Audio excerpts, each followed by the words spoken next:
I think I'll start with an apology in the sense that I didn't get you together before I announced to the NEC, National Executive Committee of our party, that I will run again.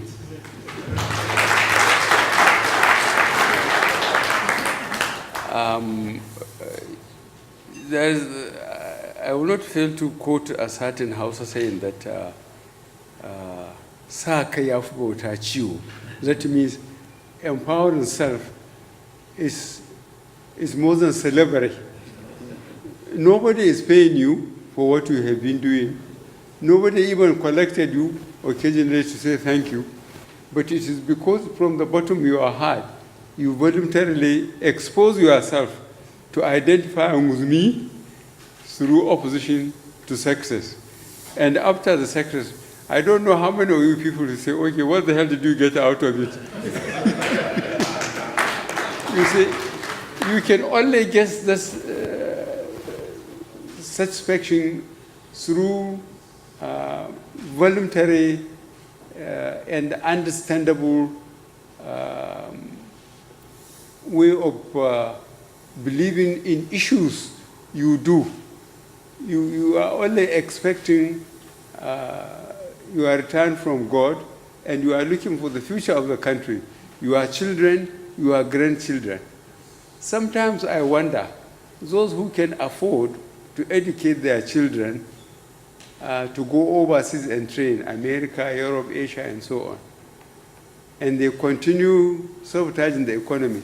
I wonder which kind of Nigeria they want their children to come and work for. I think there is a lot of lack of imagination. Because if you are working for the country, then you shouldn't be misappropriating and misapplying public funds the way people did. I have to repeat what I went public here, I think for you.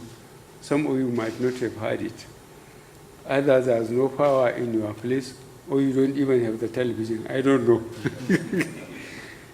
You know, I went public, I said, and I challenge anybody to check from Europe, America, and Asia. Between 1999 and 2014, Nigeria was, getting 2.1 million barrels a day is being produced. 2.1 average, 1999, 2014. And the average cost of $100 American per barrel. It went up to 143. I'm sure some of you, for your businesses, maybe you know it.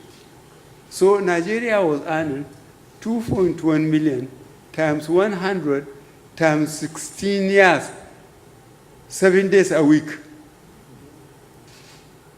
When we came, it collapsed to 37, 38, and it was oscillating between 40 and 50 for some time. I went to the governor of Central Bank. Thank goodness I did not sack him. He was still there. I went with my cap in my hand. I said, where? He says there was no saving, only debt. And do you know more than I do the condition of the roads? Some of them were not repaired since PTF days. No matter what opinion you have about Abacha, I agreed to work with him, and the PTF road we did, from here to Port Harcourt to Onitsha, to Benin and so on. On top of other things in the institution, educational, medical care, and so on. You know the road. You know the rail was killed. And one of the former heads of state, between that time, was bragging that it spent more than 15 billion American dollars, not naira, on power. Where is the power? Where is the power? And now we have to pay the debt. And this year's and last year's budget I took to the National Assembly was the highest in capital projects, more than 1.3 trillion naira. Let anybody come and confront me publicly. in the National Assembly. What have they been doing? Some of them have been there for 10 years. What have they been doing? So really, this country, luckily for me, I said it about 20 years ago, that we have no other country than Nigeria. We should remain here and salvage it together. No matter what we have outside, now we get some of the people with so many houses here, and maybe in Abu Dhabi or somewhere in America and Europe. They swear, some of them, to God that it doesn't belong to them. But their accounts, through the banks, through their companies, it is their own. But they said it's not their own. This is a terrible time, you know.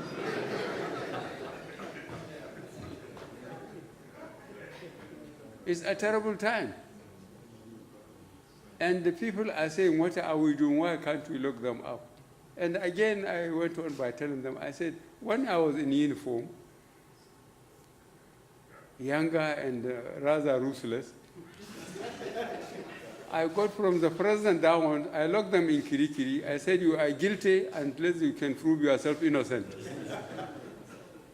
But I myself was locked up. And those who appropriated public funds were given back what they have taken away. Who did anything about it? Then I decided to come and put Agwada. I tried 1, 2, 3, fourth time God agreed. At the third time, I made a statement outside the Supreme Court. My chief lawyer was Mike Ahamba, a Roman Catholic and Igbo man. He had his witness in the box, and he asked a panel of judges that they should check on certain constituencies in certain states to bring us our register so that we can prove that some people, the people that voted there, were not the people INEC submitted. They said, we shall do it. He said, no, you must write it. They wrote it. Whether they sent to INEC or INEC refused them, but when they came to give a judgment, that issue was not raised. Another Igbo man, a Roman Catholic, he said, but this is what happened. He was among the panel of the judges. He wrote a minority report in my favor. So why is this question of religion and ethnicity and so on? People are worshipping the dollar, the sterling, not even to talk of the naira. It's all bloody nonsense. He wrote a minority report saying this is what we have decided. But the president of that court was my classmate for 6 years in secondary school. He's from my own state. So please, we have nothing to regret.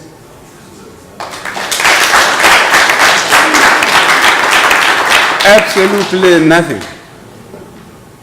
Since we must believe that God works what's in our heart, not our talking. God help us, God help our children and grandchildren.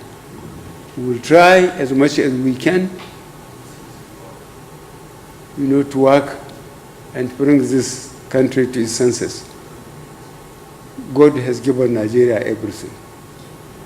We are rich in human and material resources. Let us keep on praying to God that He should put people of conscience in charge at all levels. Thank you very much.